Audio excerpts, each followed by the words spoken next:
r/NoSleep. Posted by u/DoramaSachis33. My village was ravaged during a war, but it wasn't due to any human army. Here, your new mittens are done. These ought to serve you well after yesterday's snowstorm left the entire countryside covered in snow.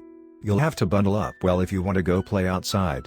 My older sister said right after she finished knitting me a pair of mittens. Knitting clothes had been her specialty for as long as I could remember. I'll never forget the time she grabbed a pile of spare wool and crafted an adorable sheep costume for me to wear in our village's Mardi Gras costume party. In fact, knitting clothes and selling them on commission or at the village's market was one of our family's main sources of income. And by our family, I only mean my older sister and I, since we were the only ones that were left, being 19 and 9 years old respectively. During its greatest extent, our household had consisted of 5 people: my father, my mother, my older brother, my older sister and I, the youngest child and second daughter, and I would see it gradually shrink before my eyes across my 9 years of continued existence. My mother was the first one to go. My father and her attempted to bring another child to the world when I was only 2 years old, but something went wrong in the process, causing her to fall terribly ill and pass away a few weeks afterwards. My father was the next one. He left home when I was 7 years old alongside a large number of other men, as our emperor had called them all to go to Russia and he never came back. Lastly, my 16-year-old brother had left us only a few months ago. Not unlike my father, he had also been called by our emperor, only this time, it was to join him on a daring campaign to defend our country from an impending invasion by a coalition of other nations we were at war with. So I bundled up by putting on my new pair of mittens as well as a thick and fluffy fur coat that covered my entire body from the top of my shoulders to the end of my legs, and lastly, a long woolen scarf which my sister had also knitted for me in the past that I wrapped around my head, covering it as well as my ears and neck. After getting properly dressed to face the low temperatures, I joyfully said goodbye to my sister and stepped outside my house, ready to spend the chilly December afternoon having fun in my snow-coated humble little village tucked away at the edge of a relatively dense and remote forest.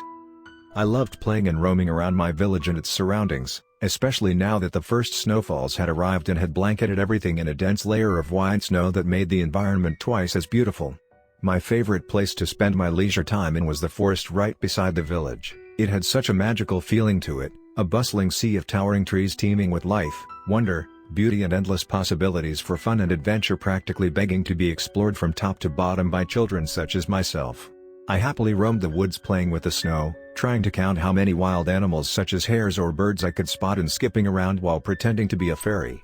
After about an hour of aimlessly roaming around and enjoying myself in a plethora of different ways, I eventually decided to follow a narrow trail that I had never explored before and that led me deeper and deeper into the forest, until I stumbled upon something that left me puzzled. It was a tunnel, a man-made one made out of stone bricks and concrete. What was a tunnel doing in the middle of a forest? It was about 50 meters long. The other end of the tunnel could barely be seen from where I was standing in, but the space in between the two extremes was shrouded in darkness. It didn't seem to lead anywhere, as the only thing that could be seen on the other side was just more woodland. According to my grandpa, the ruins should be nearby, said an echoing voice as I was still perplexingly staring at the mysterious tunnel and theorizing about its reason for existing. It sounded like the voice was coming from inside the tunnel itself. The voice from the tunnel was soon joined by the sound of continuous footsteps and other murmuring voices that were getting increasingly louder and clearer with each passing second. It was clear the people from the tunnel were getting closer. 3 silhouettes emerged from the shadowy tunnel. They appeared to be children, 2 boys and a girl, to be exact. All of them looked to be about the same age as me. But as the mysterious kids and I simultaneously and silently stared at each other for a few seconds, I couldn't help but notice several details about them that felt rather off, mainly concerning their appearance and the clothes they wore. I recognized their outfits as winter gear, coats, scarves, hats and gloves. However, the materials, the textures and overall design of their clothes were unlike any I had ever seen. Is that a girl?" one of the boys whispered to the other 2 kids under his breath as I quietly stared at them from a few feet away without moving a muscle. "Yeah, I think so. What's she doing here, though? And what's the deal with her weird clothes?" the other boy replied. "I dunno, maybe we should talk to her," the girl of the group suggested. It was then when I noticed yet another oddity: the way they spoke. I could understand them well enough to recognize their language as my own and hold a conversation with them with relative ease, but still, their mannerisms and vocabulary contained several words and expressions that were completely foreign to me. "Hi, are you lost?" the girl said to me. taking a step forward and waving with her gloved hands at me. "Hello, no, I live in a nearby village and I visit this forest quite frequently, as a matter of fact." I uttered back after thinking it through for a couple seconds. "Excuse me, but has anyone in your village ever heard about fashion? No offense, but you kinda look like an old lady, with that antiquated fur coat you're wearing and that oversized scarf you've got wrapped around your head. Have you ever posted a picture of yourself dressed like this to social media? Because you would gain quite a few followers for sure," one of the boys exclaimed. I wanted to reply, but ultimately decided to keep silent after processing what the boy had said and realizing I had only understood the part where he had called me an old lady and had made fun of my clothes, but as for the rest of things that had left his lips, I hadn't understood a thing. Social media? Posting pictures of myself? Gaining followers? What in the world was he talking about? Who were those kids? Where had they come from? "Come on guys, don't be so rude. It's okay, I think you look great. I'm Emily and these are Louie and Mathis. Do you want to be our friend?" The girl comforted me as she put her hand on my shoulder. "I'm Juliet." I introduced myself and accepted Emily's friendship proposal. As odd as they were, there weren't many children my age I could play with at the village, so it was nice to finally have someone I could spend my afternoons with. I came back home later that evening feeling quite rejoiced, as my new friends and I had plenty of fun playing in the forest. As odd as I had initially found them to be, they turned out to be pretty nice once I actually got to know them, so much so that we had accorded to meet the following day at the same spot we first found each other, that ominous tunnel they had come from in the middle of the woods. But right when I approached our bed, as my sister and I sleep together in the same large bed that had once belonged to our parents, I noticed an odd piece of paper under the pillow, which I identified as a note upon closer inspection: "Be wary of those who have slipped through the tunnel of time, for they are potential sources of chaos that will be put down without mercy, if necessary. Signed, Tunnel Keepers." The note read. "What are you reading, Juliet?" my sister asked upon entering our bedroom. "A note I've just found under the pillow," I replied. "A note? Has our brother finally sent us correspondence from the front?" my sister asked again, briefly letting out a smile of pure joy at the thought of hearing from our brother for the first time in months. I shook my head and her face expression briefly changed to one of disappointment before morphing back into one of intrigue. "It's not from our brother, it's from some strangers who apparently call themselves the Tunnel Keepers. Here, you should see it for yourself." "Should we be worried?" I said to her before handing her the note. "The Tunnel Keepers, I honestly have no idea who these people could be. I'll look into it tomorrow, Juliet, but now it's time to go to bed, it's pretty late already. Good night," my sister replied after reading the note, seemingly sweeping it under the rug rather quickly, as she fell asleep in less than 10 minutes of laying in bed. But I certainly didn't, as the thought of that note, its mystery and its implications persistently refused to leave my mind and let me sleep. Could those so-called tunnel keepers be related to the mysterious tunnel I had come across in the middle of the woods? Could they be related to Emily, Louie and Mathis? I was unsure of the latter, but their name made their connection with the tunnel from the forest seem almost obvious. Still, it was clear I couldn't come to any substantial conclusions just yet, as I needed more information in order to be able to formulate valid hypotheses. The next day arrived. After spending the whole morning at the village's market selling pieces of cloth alongside my sister and after having lunch, I headed for the forest in order to meet with Emily, Louie, and Mathis, just as we had accorded the previous day, but with the added feeling of lingering uneasiness product of the ominous note I had found in my bed. This omnipresent disturbance only increased once I came across a fallen tree right in the middle of the narrow pathway that led to the tunnel, actively blocking my path, which was odd, since it was the only tree that had fallen among the dozens of trees that surrounded that narrow trail, and the other trees did not show any signs of damage either, only that one tree, which just so happened to have fallen in the right position so as to represent an obstacle in my path to the tunnel. I started at the fallen tree and thought about it for a few seconds, but then I remembered Emily, Louie and Mathis were waiting for me, so I kept the memory of the fallen tree in the back of my mind, jumped over it and pressed on towards the tunnel. "Juliet! We're over here!" I heard Emily, Louie and Mathis excitedly shout from right outside the tunnel. "Hello again. What game do you want to play today?" I joyfully asked as I approached them. "Actually, we want to do the thing that we wanted to do when we came here yesterday that we never ended up doing because we found you and forgot about it. You see, we originally came to the forest because we're looking for the ruins of an abandoned village that several grown-ups we know have told us about. According to the local stories, the village used to be located somewhere near these woods. Some people speculate that its residents abandoned it due to a war, but no one really knows for sure what happened to it. Emily explained. An abandoned village near the forest? How come I've never heard of it before? The village I live in is located right next to the woods, but it's not abandoned. I live there, my sister lives there, and over 200 people live there. I can show it to you, if you want to, I said. And thus, Emily, Louie, Mathis and I headed to my village, bypassing the mysterious fallen tree along the way. To say they were impressed by the village would be a severe understatement.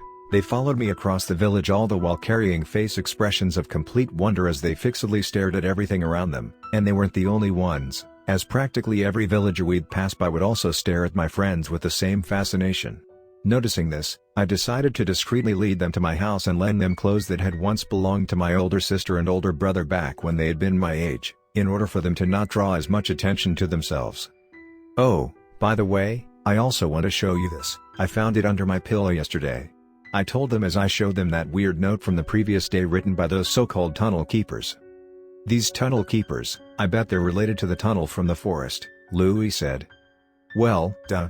I'm more worried about the people they talk about, the ones who slipped through the tunnel of time, as they put it. I think they're talking about us three. Mathis replied as Louie and Emily started to get visibly worried. But what do these creepy strangers want from us? I'm getting scared, guys. Maybe we should go home already, it's almost dinner time. Emily suggested. Everyone unanimously agreed, and so, Emily, Louie and Mathis left my home and village and headed back into the woods where they had come from, as I was left home alone thinking about the mystery of the tunnel keepers for a short while before my sister finally arrived home from the village's market. As my sister and I were getting ready to have dinner, I found a small and familiar piece of paper randomly laying on the floor right under the table. My heart rate started to go up as I slowly approached it and picked it up, just as I was dreading. Another note: you let the sources of chaos in, and now, you've become a source of chaos yourself. Therefore, we'll proceed to do what must be done. We'll make sure those who you've recently sent home shall not cross the tunnel alive. Signed, Tunnel Keepers. Wait, Juliet. Where are you going? Don't you want to eat dinner? My sister asked in confusion as I frantically bundled up and rushed outside. It was a shame, because my sister had made fried onion for dinner, and I loved onion. I loved onion fried in oil because it tasted good. I'm fine. I'll be back in a moment, I promise, I exclaimed to her before I sprinted to the forest, determined to help my friends and save them from whoever those tunnel keepers were. Juliet! Juliet! Emily shouted as she ran towards me, her eyes soaked in tears. Emily! What happened? Where are Louie and Mathis? I worryingly asked, noticing her despair. We were about to enter the tunnel and go home, but then, a group of monsters came out of it and I ran, but Louie and Mathis didn't react quick enough and they ate them. The tunnel keepers. They jumped at them and swallowed them both right in front of me. They're coming. They're coming for us, Juliet. Emily uttered in between sobs as she broke into tears. It didn't take long before I spotted them in the distance. There were at least 20 of them. Their elongated bodies swiftly dragged themselves across the forest while staying low to the ground with the help of a pair of long and thin extremities that sported 2 huge claws each. A pair of pointy protuberances on their heads looked to be their ears. As for their faces, they had 2 bright glowing yellow eyes and nothing else. There seemed to have no mouths or noses to speak of. Emily and I rushed back to the village as the tunnel keepers crawled towards us. They seemed to be slower than us, allowing us to reach the village with a slight time margin we could use to warn everybody, but they kept pursuing us relentlessly nonetheless. Monsters! Monsters! Help! Emily and I shouted across the streets.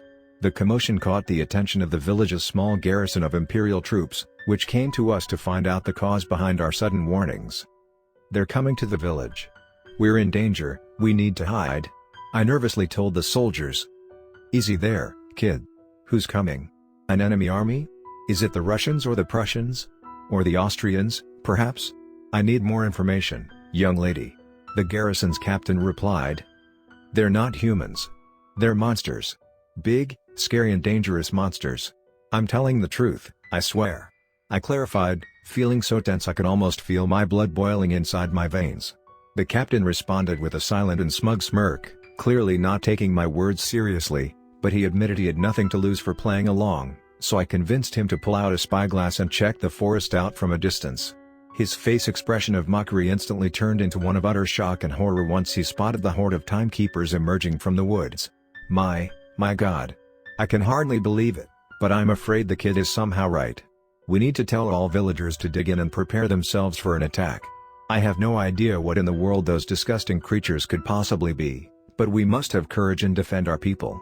We'll gather at the main gate and deny them entrance to the village by all means necessary, understood? Now go! Long live France! Long live the Emperor!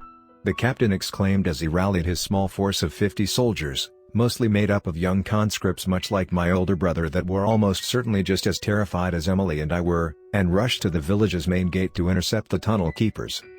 The garrison outnumbered the monsters and did not hesitate to unceasingly shoot volley after volley of musket balls and grenades at them, but they seemed to inflict no significant damage, as the creatures aggressively pounced at the line of troops, catching 15 soldiers at once and consuming them by slowly and painfully absorbing them as if the creatures' enormous bodies and skin suddenly lost consistency and solidity and became something akin to quicksand, swallowing their poor victims whole as they screamed and helplessly struggled to liberate themselves, to no avail, their desperate cries for help being abruptly silenced as they vanished into the tunnel keepers' stomachs in a matter of seconds, never to be seen again.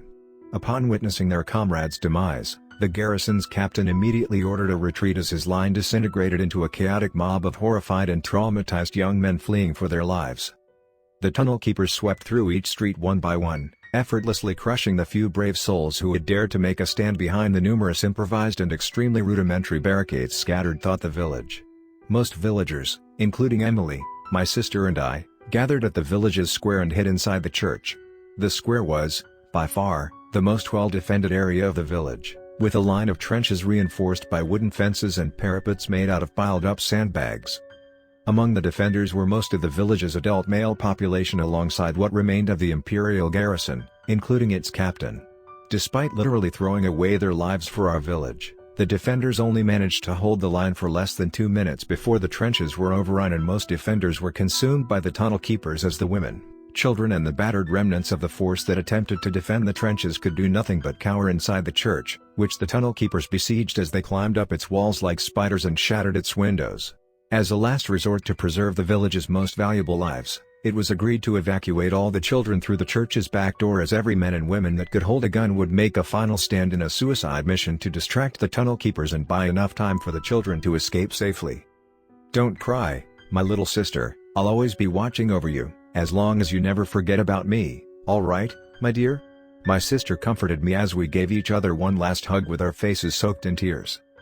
I love you," I shouted at her as Emily and I left the church and my sister picked up a musket laying on the floor and armed herself like the other adults, preparing to sacrifice themselves and engage the tunnel keepers head-on. "The tunnel. We need to get to the tunnel and cross through it," Emily said as we both ran into the woods. I briefly looked back at the village, only to find a pair of tunnel keepers had abandoned their peers and were now chasing us across the forest at full speed. "Run faster," I exclaimed to Emily as we approached the infamous tunnel. We entered the tunnel without a second thought with the tunnel keepers on our heels. It was so dark I couldn't see a thing, not the other end of the tunnel, not Emily running right beside me, not the tunnel keepers pursuing us, nothing, it was all pitch black. But I could still hear everything very clearly, Emily's footsteps and heavy breathing as well as my own, and of course, the tunnel keepers' heavy footsteps that intensely reverberated across the tunnel's walls and ceiling. I could hear them getting closer, and closer, and closer. Then Emily screamed as the sound of her footsteps in coordination with mine abruptly ceased. It happened so fast I didn't have time to fully process it, so I kept running, as exhausted as I was, without slowing down, without looking back. I needed to reach the exit of that hellish tunnel or die trying. As I desperately gasped for air and dropped to my knees after finally having reached the other end of the tunnel, I was overwhelmed by a sudden and uncomfortable silence. The tunnel keepers that had been chasing me so relentlessly did not come out of the tunnel to continue to pursue me and vanished without a trace. The distant screams coming from the village had also ceased, everything had mysteriously stopped. I was suddenly all alone in the middle of the woods, surrounded by nature, peace and quiet that didn't really make me feel peaceful at all. After spending a considerable amount of time thinking about what I should do, I ultimately decided to head back to the village, in hopes of finding any survivors and finding my older sister specifically. Instead, the sight I was met with upon reaching the place I used to call home left me with such a feeling of inner emptiness and devastation I can hardly put it into words, but to put it simply, that place was not a village anymore, An extremely deteriorated wall or two as well as the outline of their foundations barely visible in the ground was all that remained of most houses, with some having completely collapsed and having become nothing more than a pile of rubble. The pavement on the streets had been buried under several layers of mud, moss and weeds, and the town square and church had been almost entirely taken over by brambles and bushes. Was that a dirty, withered musket hidden beneath the tall grass? Were those bones and skulls scattered inside the overgrown derelict church? Was that a pine tree surrounded by debris and a couple crumbling walls growing in the exact same place my house used to be? It was apparent the tunnel keepers alone could not have been responsible for the village's current state. It did not look like a village that had just been raided and deserted less than an hour prior. It looked like a village that had been completely abandoned, forgotten and rotting away for a really, really long time, to the point it had been enveloped by vegetation and assimilated into the forest itself. I aimlessly trudged down a long road I had come across after exiting the woods and what was left of my old village, traumatized, fatigued, cold and homeless as tears poured down my eyes like waterfalls and my teeth began to chatter due to being exposed to the frigid winter air out in the open in the middle of the night. I was suddenly blinded by an intense light that emanated from a pair of glowing orbs belonging to a creature that advanced towards me at an alarming speed. At first, I thought the tunnel keepers were back, but I was wrong. That thing was an entirely different being I had never seen before. It emitted a constant roaring noise as it rolled down the road with wheels similar to that of a carriage, but it moved autonomously without being pulled by any horses or any animal whatsoever. It also seemed to constantly release an odd gas of some kind. My brain instructed me to run away, but my body had already been physically and psychologically pushed to its absolute limit. I couldn't take it anymore, so I responded to the new threat by dropping to the ground and losing consciousness. When I woke up, I was no longer in the same place I had fainted in, no longer in the middle of a road out in the open, but indoors, laying on a bed inside a room mostly painted white and filled with all sorts of strange appliances I did not recognize. "Oh, you're awake. Hello, how are you feeling?" said a young woman wearing a white coat as she walked into the room. I did not answer her. Instead, I just silently stared at her while raising an eyebrow in confusion. "It's all right, sweetheart. You're in a hospital and I'm the nurse that's been assigned to take care of you. My name's Anne. It's wonderful to meet you. A truck driver brought you here. He said he'd found you alone in the middle of the road and that he nearly ran you over. Thankfully, he was able to react in time and hit the brakes at the last second, but you fainted right afterwards, so he decided to collect you and bring you here. You've been unconscious for about 2 hours. Why don't you tell me a bit about yourself? What's your name? Where are you from? Is there any grown-up you know and trust who we can reach out to?" the nurse said after noticing how lost I was. "My name's Juliet, and I have no clue where I'm from. I used to know it, but that was a very long time ago. My home is gone. My family is gone. My friends are gone. Everything I've ever known is gone. I don't feel like talking about it right now," I faintly and sobbingly uttered using what little energy and willpower I had left. "I see, don't worry, Juliet, you're tired and cold, but you can take all the time to recover you need. I'm here for you," Anne replied in a shooting, motherly tone before she wrapped me in a blanket and started feeding me a bowl of hot soup. What followed was several minutes of silence during which Anne fed me a spoonful of soup after another as I curled up to her swaddled from top to bottom in a bulky white blanket. With neither of us saying a word, my mind was too busy processing all I had been through that day to talk. The more I remembered, the soggier my eyes got and the harder it got to contain my urge to burst into tears. "It's completely all right, dear. You can cry all you want. Don't hold back," Anne gently whispered to me. It was then when I let everything out and cried on her lap like I had never cried before as she wrapped her arms around my torso in a long comforting embrace for what felt like ages. I cried for my sister, for my village, for Emily, Louie, and Mathis. I cried because they had all died 200 years ago and they were never going to come back. I cried because the tunnel keepers had taken everything away from me.